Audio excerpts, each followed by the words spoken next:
স্বাগতম আপনাকে। সব রকমের আপডেট এবং লেটেস্ট নিউজ পেতে অবশ্যই চ্যানেলটিতে সাবস্ক্রাইব করুন। ধন্যবাদ।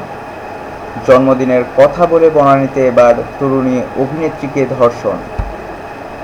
আপন জুয়েলার্সের মালিকের ছেলে শাফাত আহমেদের ঘটনার রেশ এখনও কাটেনি।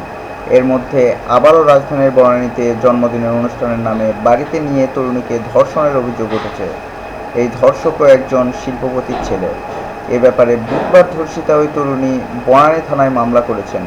এতে বাহাউদ্দিন ইভান নামে যুবককে আসামি করা হয়েছে। তার বাবার নাম বোরহান উদ্দিন। বনানীতে এই ব্যবসায়ীর একটি বিপণী বিতান রয়েছে।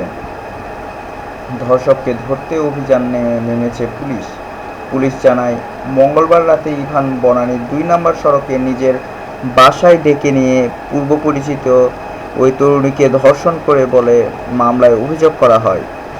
অভিযোগকারী তরুণী একজন অভিনেত্রী। এজাহারে বলা হয়, ইভান তার ওই বান্ধবীকে জন্মদিনের দাওয়াত দিয়ে নিজের বাসায় নিয়ে আসে। সে তার মায়ের সঙ্গেও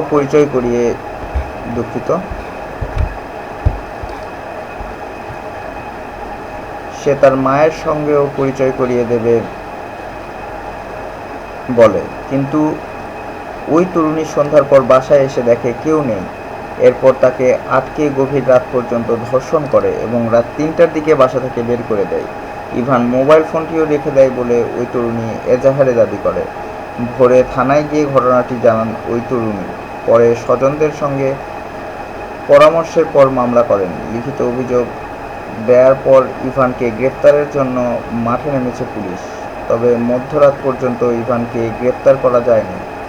জানা গেছে, ইভান বিবাহিত এবং তার এক ছেলে ও এক মেয়ে আছে। ধর্ষণের শিকার ওই তরুণীকে ভিকটিম সাপোর্ট সেন্টারে রাখা হয়েছে। আজ বৃহস্পতিবার তার ডাক্তারি পরীক্ষা করা হতে পারে। ধন্যবাদ ভিডিওটি দেখার জন্য। আরও আপডেট পেতে চ্যানেলটিতে সাবস্ক্রাইব করুন।